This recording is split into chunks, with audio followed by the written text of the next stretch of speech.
Hey everybody, this is Jonathan from Life's Kitchen. I want to do this video on what grinds my gears. So, a lot of it, you go throughout life and you're told to go to school, get good grades, do well, get the scholarships, graduate from high school, go to college, do well, and then you'll get a job. What they don't tell you is that, a job is 9 to 5 in most cases, sometimes more, sometimes a lot more. I used to work 100 plus hours a week, and you can't help but feel, is this really all there is? There has to be other ways. And what grinds my gears, and it's not that it grinds my gears, it's more that I feel that why can't I also figure a way to not have to put in the daily grind? When you have friends that did not have the same amount of education. For instance, I went to school, I did mechanical engineering, I went to grad school, graduated. Now I'm working in the engineering field, and yeah, I can live comfortably, but it's not like life changing. I can't go, I still equate things in kind of how I did when I was in college, used to put time and cost in terms of like say burritos. How weird is that? It's like, is it worth 3 burritos to buy a T-shirt? So it's kind of like I still do that even on my salary. And the thing is that I don't make a lot for what it is. Um, there's a lot of other people out there that you watch these videos and you see your friends. And the common theme that I'm seeing is that a lot of people do they do investing, they do real estate, they do all these other things. So it grinds my gears in a good way that there is other answers out there besides the traditional 9 to 5 job to actually make a living. And so when I watch these videos and I see my friends that I'm just part of me is just kind of I want to be able to do that for myself as well. Um, so that's one of the big things that grinds my gears. Another thing that grinds my gears is throughout life, nobody sits you down when you should to learn about finances. That's the thing. It's like here I am, in my 30s, and I'm learning about all these things. It's like you always learn about saving, investing, but no one tells you here's what you should do. And when you look at the effect of compound interest over time, it really kind of makes me want to go back when I was like 16, when I had my first couple jobs, and want to put if I would have just put any of that into an investment account and have it compounded, it would have been I would have liked to have seen the result. It would have been impressive. So now I feel like I have a decade and a half or so kind of delayed start. Not that I haven't done investing in the past, I just didn't have a keen interest in it. My focus was on, graduating. It was doing well in my job. It was kind of like, I always figured I was young enough, retirement's off in the future. So kind of that grinds my gears, and that, yeah, we need to teach finances. Most people are financially illiterate.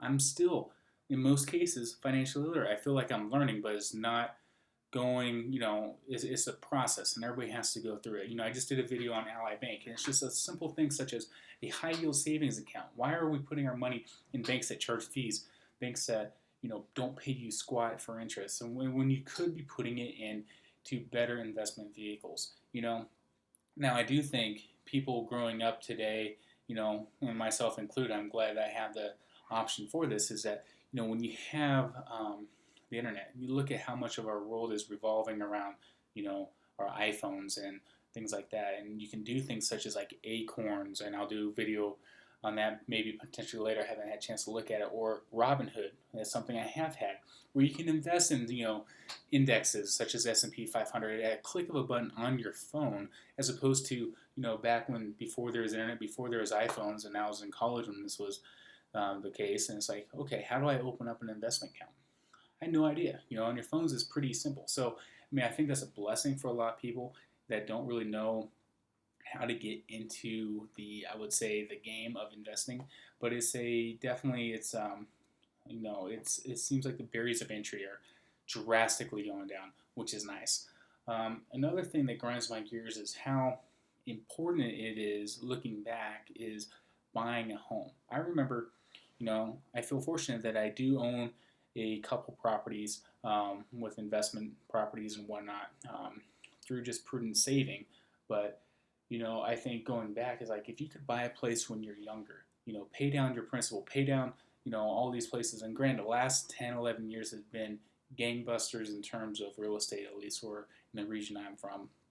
Um, but if you could just go back into your 23-year-old self and be like, hey, buy a home, use it as a rental, then you can learn things like, the benefits of doing owner-occupied financing, where you put down the minimum amount and you can live there as owner-occupied and then move within, after a year and do it over and over. And that's how you build up your investment properties. And I'll kind of do a video on kind of my path with home ownership investing.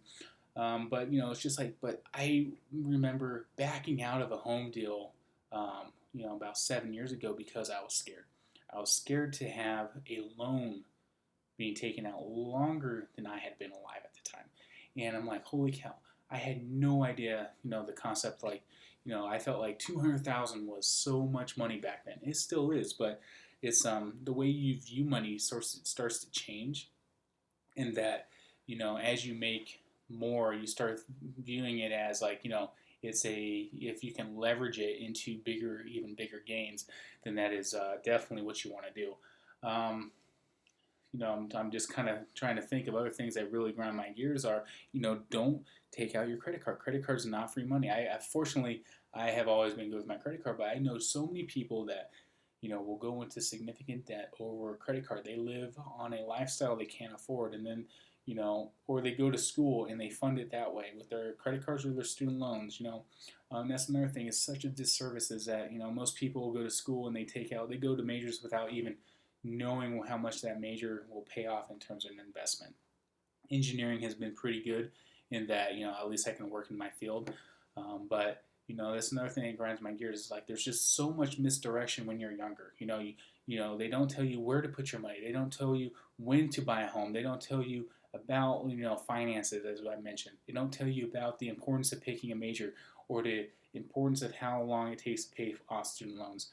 So these kind of things, it's just kind of like I feel like a lot of our, younger people and people my age are kind of at a disservice, and it's just not, stuff that you have to learn through by going through. But it's like you're looking back and you start wondering, it's like why was that the case, and even now it's like, like most people I know, if they have any semblance of success, they want to go out and they want to get the nice car. They want to go lease cars or go on vacations or anything like that. Where buying or leasing a car, it's just, if it's a new car, it's just going to depreciate, and it really hinders your wealth building kind of power. You know what I mean? And so like I watch a lot of the Dave Ramsey videos, and he talks about your car, most people, that's kind of is sucking. It takes all their dispendable income. It takes away all their wealth power. Your wealth is your biggest income producer and wealth producer, and it's like it's so hard to do that when you have your student loans and your car loans eating that away. So I think being able to differentiate between wants and needs, and kind of yes, I don't care what people know that I drive a vehicle. In my case, I take pride in driving a vehicle that has close to 500,000 miles on it. But it's stuff like that. You just got to be smart, and it's like I feel most people were led in this consumeristic mentality where you have to have the latest iPhones, you have to have the latest, MacBooks and all that kind of thing, which is really just kind of doing you a disservice. And it's just, I think, to kind of sum up, like, what grinds my gears is just like how much could have been prevented just by very basic understanding of finances, just knowing, that, everybody wants to retire someday. Most people don't want to work until they're 70 or 80, but a lot of people, unfortunately, will have to because they just don't know any better. But a lot of this, if you just put a little bit aside in like a S&P 500 index fund or something like that, starting when you're like 20, you definitely can reap the benefits of that. And I'll try to do a video sometime kind of showing that effect. But it's just kind of it's just these things reflecting back. I'm kind of glad I'm learning about this now, but it's like, why wasn't this sooner? And then when you see people just killing it, and it's just like, why can't I do that too? And the thing is, you can, but you have to act. You can't just stay static on kind of what you've been doing because it hasn't been performing if you haven't had success already. You got to make that change. You got to start looking out for yourself because no one's going to be telling you these things. You got to take that interest. You got to take look up these videos on YouTube. Look up people like Graham Stephan and Dave Ramsey and Beat the Bush and the other guys that know kind of their challenges and what they're figuring out. You can use it as a platform. The age of YouTube, I think, is so empowering and it's great. So I mean, yeah, the thing that grinds my gears, at least when it comes to finances, is just the very, very delayed notion of understanding um, all these important things that have substantial impact, and that there are ways to do it that don't involve necessarily having to work. So yeah, I mean, I would like to know what your guys' uh, biggest gripes or what grinds your gears when it comes to this topic, and kind of how have you gone through that. So I mean, I think it's exciting to have others on this journey kind of as I'm learning this as well.